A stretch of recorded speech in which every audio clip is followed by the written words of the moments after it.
Welcome to आयोग academy. तुर्की असल में इंडिया का दोस्त है या दुश्मन, पूरी कहानी आज हम जानेंगे।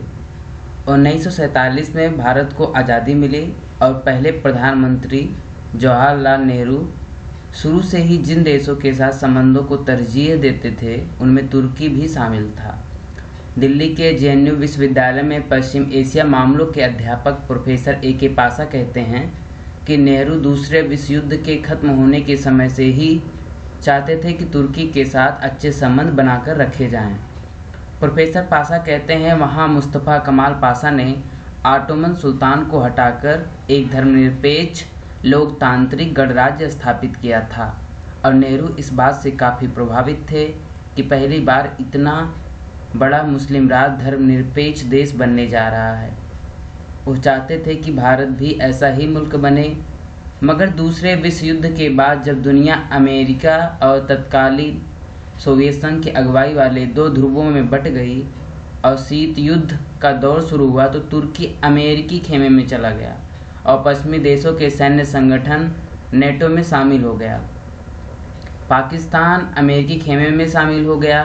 भारत इससे निराश हुआ क्योंकि भारत शीत युद्ध के दौर में तटस्थ रहा और उसने ना तो अमेरिकी अगुवाई वाली पश्चिमी ताकतों का हाथ थामा और ना ही उस साम्यवादी सोवियत संघ की अगुवाई वाले दूसरे गुट के झंडे तले गया।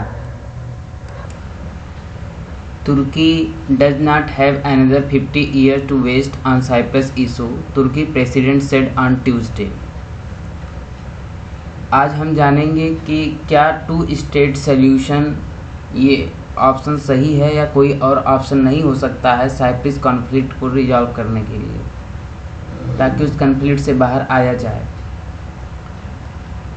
A new negotiation process on Cyprus can only be carried out between the two states, Recep Tayyip Erdogan and said at a ceremony in Turkish Republic of Northern Cyprus, marking the 47th anniversary of the Cyprus peace operation.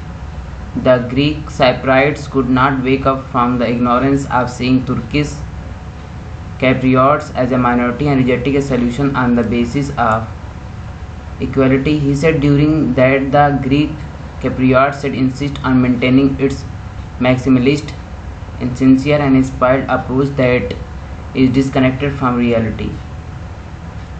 जिससे भारत ने भी इनकार कर दिया, America ने भी इनकार कर दिया।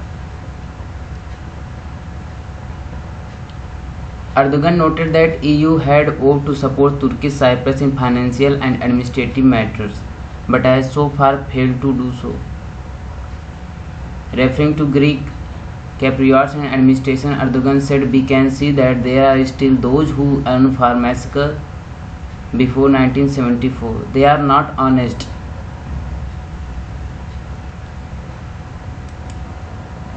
बताते चलें तुर्की सीरिया संघर्ष के बारे में। अमेरिका के सेना हटाने के फैसले के तुरंत बाद तुर्की ने अपने पड़ोसी देश सीरिया में एयर स्ट्राइक शुरू कर दी। तुर्की ने अमेरिकी सेना के हटते ही सीरिया में कुर्दिश लड़ाकों पर बम बरसाने शुरू कर दिए हैं। तुर्की कुर्दिशों को आतंकवादी मानता है। तुर्की सेना ने बुधवार को उत्तरी सीरिया में सीमा के पास हवाई हमले किए। इस हमले में आम लोगों के हताहत होने की भी सूचना है। तुर्की ने इस हमले को ऑपरेशन पीस स्प्रिंग का नाम दिया। आपको बता दें कि अमेरिका ने तुर्की की सीमा से अपने सैनिकों को हटाने का फैसला किया था, जिसके बाद इस हमले को अंजाम दिया गया। हालांकि अमेरिका ने तुर्की को हद में रहने की नसीहत दी है। तुर्की और सीरिया के बीच इस संघर्ष में भारत का बयान भी बेहद खास है। तुर्की के एक तरफा फैसले पर भारत ने गहरी चिंता जताई है और उससे अपील की है कि वह सीरिया की क्षेत्रीय अखंडता का सम्मान करे। भारत ने जोर देते हुए